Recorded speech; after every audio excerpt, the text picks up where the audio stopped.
નમસ્કાર, સ્વાગત છે તમારું લિમિટલેસ લાઈફમાં, જ્યાં સપનાઓને મળે છે પાંખો અને જિંદગી પોતાની અસલી ઉડાન ભરે છે.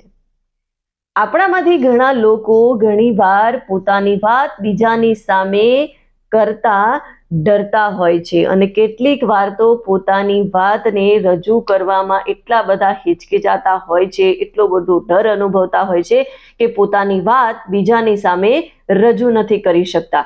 તો આજે આપણે એવી કેટલીક આદતો વિશે વાત કરવાના છીએ કે જે કોન્ફિડન્ટ લોકોની એક અલગ પહેચાન હોય છે અને આ આદતો કોન્ફિડન્ટ લોકોને આગળ લઈ જાય છે અને એમને ભીડમાં પણ અલગ તરી આવતા આપણે જોઈ શકીએ છીએ. તો એવી કઈ આદતો છે એ આપણે સમજવી ખૂબ જરૂરી છે, કેમ કે કોન્ફિડન્ટ લોકોની આદતો જો આપણે સમજી લઈશું તો આપણે પણ ભીડની અંદર ઘણા બધા લોકોની વચ્ચે આપણો પ્રતિભાવ, આપણા રિવ્યુ, આપણા જે વિચારો છે એને આપણે રજૂ કરી શકીશું. આત્મવિશ્વાસ, એક વાત અહીંયા આપણે સ્પષ્ટ કરી દઈએ કે આત્મવિશ્વાસનો મતલબ એ નથી કે આપણે આપણી જાતને અહીંયા પ્રૂફ કરવાની છે.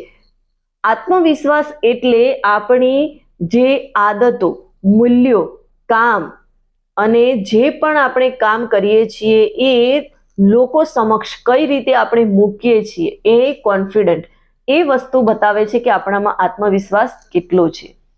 અને એ આત્મવિશ્વાસ જો આપણામાં ભરપૂર હશે તો આપણે કોઈ પણ મુશ્કેલીનો સામનો આસાનીથી કરી શકીશું, કોઈ પણ કામ કરતા ક્યારેય ખચકાશું નહીં.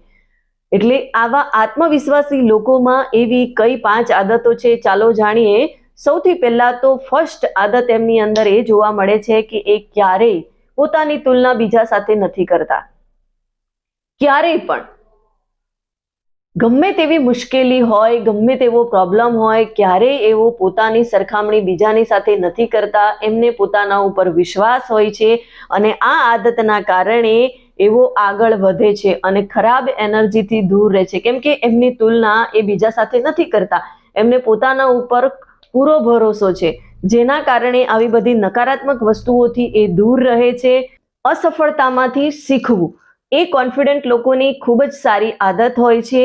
અસફળતાને જ સફળતાની સીડી તરીકે તેઓ ઓળખે છે અને એમાં આગળ વધે છે.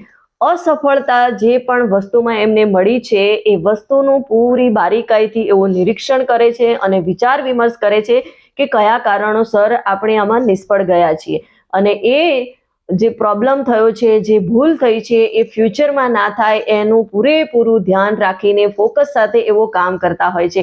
એટલે ક્યારેય તેઓ અસફળતાથી ડરતા નથી, પણ અસફળતાને સફળતાની સીડી બનાવીને આગળ વધતા હોય છે. ડરને ક્યારેય એ ગણતા નથી, પણ ડરને પોતાની એક અલગ શીખવાની શક્તિ મેળવી અને એક અવસર માની અને આગળ વધતા હોય છે. કોન્ફિડન્ટ લોકો બહુ જ શાંતિથી, ધ્યાનથી બધાને સાંભળતા હોય છે. કોન્ફિડન્ટ લોકો હંમેશા શાંત અને બીજાને ધ્યાનથી સાંભળનારા હોય છે. કોઈ પણ વાત થતી હોય તો એ ક્યારેય અધવચ્ચે કશું પણ જાણ્યા વિચાર્યા વગર બોલતા નથી. શાંતિથી બધું સાંભળી અને પૂરેપૂરું નિરીક્ષણ કરી અને વાતનો નિષ્કર્ષ કાઢી અને પછી બોલતા હોય છે. આપણે પણ ઇન્ટરવ્યૂ હોય, કોલેજ પ્રેઝન્ટેશન હોય અથવા તો બીજા કંઈ કામ હોય, મીટિંગ હોય, જાહેર કાર્યક્રમમાં, ધાર્મિક કાર્યક્રમમાં કંઈ પણ આપણે બોલવું હોય તો સૌથી પહેલા આપણી પાસે એ પ્રોપર માહિતી હોવી જોઈએ કે કયા વિષય પર, કયા ટોપિક પર એનો પૂરેપૂરો અભ્યાસ આપણી પાસે હશે તો એ અભ્યાસ આપણને કોન્ફિડન્સને વધારી દેશે અને આપણે કોન્ફિડન્સ સાથે જાહેરમાં જે કંઈ પણ રજૂ કરવું છે એ બોલી શકીશું. તો આપણે પણ આ આદત કેળવવી જોઈએ. કોન્ફિડન્ટ લોકો ક્યારેય પોતાની સરખામણી બીજાની સાથે નથી કરતા. કોન્ફિડન્ટ લોકોને પોતાની ક્ષમતા ઉપર પૂરેપૂરો ભરોસો હોય છે અને બીજાની સાથે સરખામણી ના કરવાના કારણે જ એવો ઘણી બધી એવી નેગેટિવ વસ્તુઓથી દૂર રહે છે અને એના કારણે જ એમની અંદર ઈર્ષ્યા વૃત્તિ, નિંદા, આ બધી વસ્તુઓ જોવા મળતી નથી અને એના જ કારણે એમની શક્તિનો એ ભરપૂર રીતે ઉપયોગ કરી શકે છે અને નાની નાની બાબતોમાં ખોટું લાગવું, નાની નાની બાબતોમાં ઝઘડા કરવા, નાની નાની બાબતોને લઈને વર્ષો સુધી વળગી રહેવું, આવી કોઈ પણ પ્રકારની એમની અંદર આદત જોવા મળતી નથી. એવો ફ્રી માઇન્ડના હોય છે અને એટલે જ એવો પોતાની સરખામણી બીજા સાથે ક્યારેય નથી કરતા. અને આ સિવાય કોન્ફિડન્ટ લોકોની એક આદત એવી હોય છે કે જે એમને બધાથી અલગ કરે છે અને એ છે કોઈ પણ મુશ્કેલીઓનો સામનો ડટકર કરવાની એમની શક્તિ. કોઈ પણ મુશ્કેલી હોય, કોઈ પણ ચુનૌતી એમની સામે આવી હોય તો એનો સામનો ખુલ્લા દિલથી, ખુલ્લી છાતીએ કરતા હોય છે. એ ક્યારેય ડરતા નથી કે કદાચ મને આમાં અસફળતા મળશે, લોકો શું કહેશે, હું કરી શકીશ કે નહીં કરી શકીશ. કોઈ પણ મુશ્કેલી હોય એનો એ સામનો ખૂબ જ પ્રેરણા સાથે, ઉત્સાહ સાથે અને ખૂબ જ સારી રીતે કરતા હોય છે. તો ખરેખર અસફળતાનો સામનો જ્યારે આપણે કરતા શીખી જઈએ છીએ ત્યારે જ આપણે સફળતાના શિખરો સર કરીએ છીએ અને એટલે જ એ મુશ્કેલીઓને સફળતાની સીડી માનતા હોય છે. એટલે આપણે પણ કોઈ પણ પ્રકારની નાની મોટી મુશ્કેલીઓ આવે તો એનાથી ડરી જવાની જરૂર નથી, કેમ કે આપણામાંના ઘણા બધા લોકો નાની એવી મુશ્કેલી હોય, કોઈ સાથે કંઈક નાનું મોટું બોલવાનું થયું હોય તો એ વાતને લઈને આપણે એટલું બધું વિચારતા હોઈએ છીએ કે હવે શું કરીશ, કઈ રીતે કામ થશે, કઈ રીતે આગળ વધીશ, હવે આ મોટો પ્રોબ્લેમ આવી ગયો. તો ક્યારેય એવું વિચારતા નથી, પણ એમાંથી કઈ રીતે બહાર નીકળવું એના વિશેનું એ વિચાર વિમર્શ કરતા હોય છે. મુશ્કેલી આવી ગઈ, પ્રોબ્લેમ આવી ગયો, હવે શું? પ્રોબ્લેમને એને વાતો કરવાથી સોલ્વ નથી થવાનો, પણ પ્રોબ્લેમ આવ્યો છે તો એના સોલ્યુશન માટે કયા સ્ટેપ લેવા જોઈએ એના વિશે કોન્ફિડન્ટ લોકો વિચારતા હોય છે. તો ખરેખર આપણે પણ એમના પાસેથી આ વસ્તુ શીખવા જેવી છે. અને બીજું, કોન્ફિડન્ટ લોકો સેલ્ફ બિલીવમાં માનતા હોય છે. એમને પોતાના ઉપર ખૂબ જ વિશ્વાસ હોય છે. તેઓ પોતાના ઉપર ભરોસો રાખે છે અને એમને પોતાની ક્ષમતા પર, પોતાની શક્તિઓ પર એટલો ભરોસો હોય છે કે હું આ કામ કરી શકીશ જ.